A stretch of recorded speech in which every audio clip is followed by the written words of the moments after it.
एकदम खत्म स्थिति हो गई है। आईएमएफ ब्याज मांग रहा है तो ब्याजों देने की पैसा नहीं है। पाकिस्तान इससे भी लोन लिया है, इससे भी लिया है, इससे भी ले लिया। अभी आप पाकिस्तान को हंस रहे हैं, यही स्थिति हमारी 1991 में थी। ये पेरिस क्लब क्या है? देखिए G20 तो आप समझते हैं, G20 तो समझाने की जरूरत नहीं। दुनिया के 20 बड़े अर्थव्यवस्था वाले देशों का संगठन है।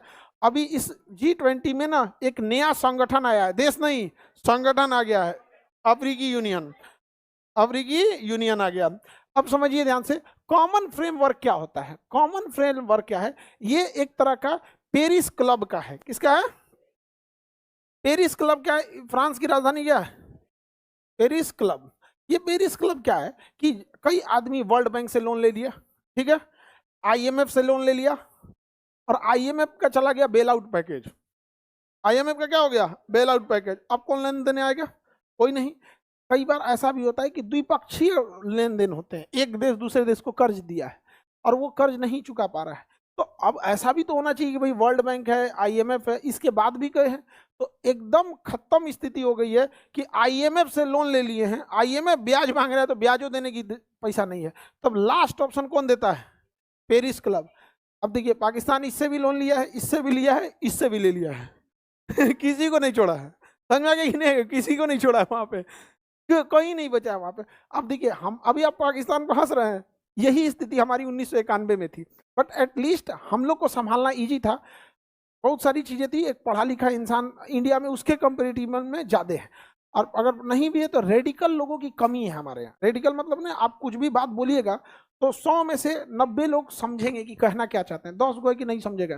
भी जानता है पढ़ लिख के राजा बना है कोई, क्या कर लो ऐसा नहीं देखे ना, नहीं समझे? और कोई अब अजीब टाइप का बोलता है, पढ़ लिख के राजा बने हो, इसका कोई जवाब है? कोई जवाब ही नहीं। हम गांव गए थे तो कोई आगे आके एक विद्यार्थी पढ़ रहा था, नहीं पढ़े लिखे, जो आजकल की तो हर एक जनरेशन यंग पढ़ाई करती है, तो बुढ़वा कह रहे थे आदमी की पढ़ लिख के कोई राजा बना है।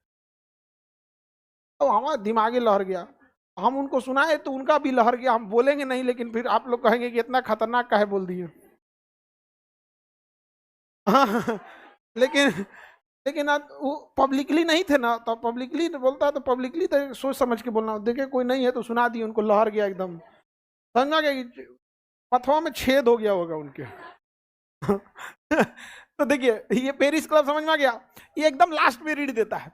अब पेरिस क्लब का ही संगठन है कॉमन फ्रेमवर्क। अब इस बार वो किसके साथ अटैच हुआ है? G20। तो एक्चुअल में G20 कॉमन फ्रेमवर्क तो एक नाम है उसका, बट वो है किसका? पेरिस क्लब का। तो ये तो पहला ऑप्शन सही हो गया, पेरिस क्लब के साथ G20 का एक सम्मिलित संगठन है, सही हो गया। यहाँ पे कम आय वाले देशों को अस्थिर ऋण का समर्थन करने वाला एक पहल है, ये भी सही है। तो ये और ये दोनों सही है।